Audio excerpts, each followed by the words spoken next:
I actually think that like working with brands and working with sponsors should be the first thing you look at, not getting monetized on YouTube, because you can make way more money working with brands before you ever get monetized, right? Because it's actually a tall order to get monetized in the beginning, right? Because there are people who are very accomplished professionals. Maybe you're a videographer, or, you know, you have expertise, you know, in your day job where you're shooting drone photography or whatever, you know, weddings, whatever, right? There's a lot of talented creative people out there who could provide a lot of value to a brand, to a company, you know, and make a lot more money than just getting watch hours on YouTube to be able to get monetized, right?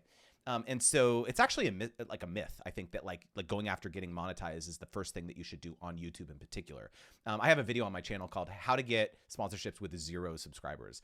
Because it was like you at that point you look at your platform, not just YouTube, but any platform, you look at it as your portfolio at that point, right? So when you are trying to pitch or propose a partnership, or maybe you're creating content for a brand or a company or something like that, when you send them your channel, it's not like, oh, I'm going to talk about you to my 1,000 subscribers. It's like, no, I'm going to like, here's like my credibility. I can make amazing content, and I'm going to do it for you, and you get to own it, and you get to post it on your channels or use it for paid advertising or whatever. So it's just like a very simple mindset shift around the value that you can bring as a creator, and not letting this arbitrary threshold of how many followers you have dictate like whether you can monetize or not. I talked to so many creators about this, like, oh, I'm going to wait until I get to like 10,000 subscribers, or I'm going to like, and then I'll feel comfortable reaching out to brands. And I'm just like, okay, like if you want to leave thousands and thousands of dollars on the table in the interim, by all means, go ahead and do it. And so again, this is the tough love in me coming out, but it's like a lot of creators have just never thought of this. They never thought that they have value beyond their arbitrary social metrics that the platforms are giving them, right?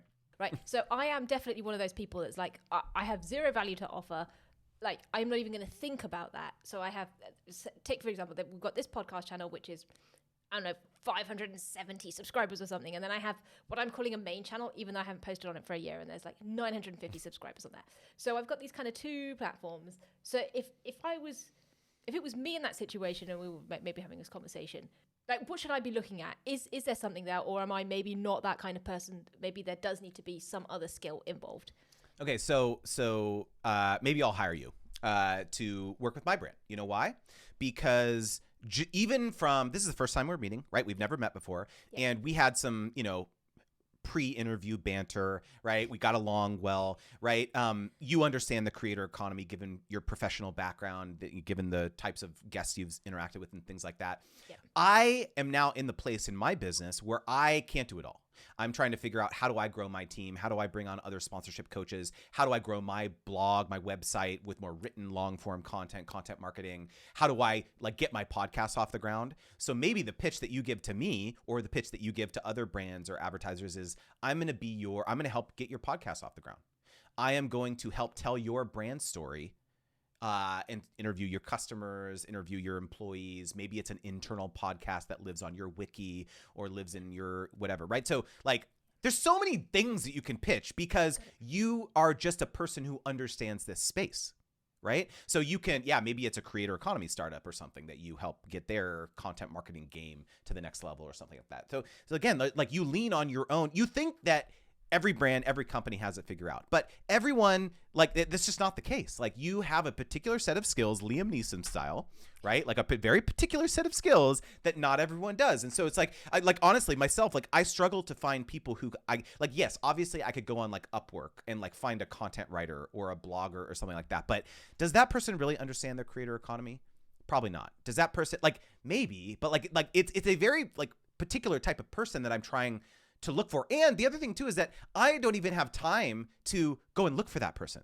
So it'd be so much better for you to pitch me and be like, hey, Justin, like, I see your blog, but you could be doing so many things better. And I'd be like, sure, here's money.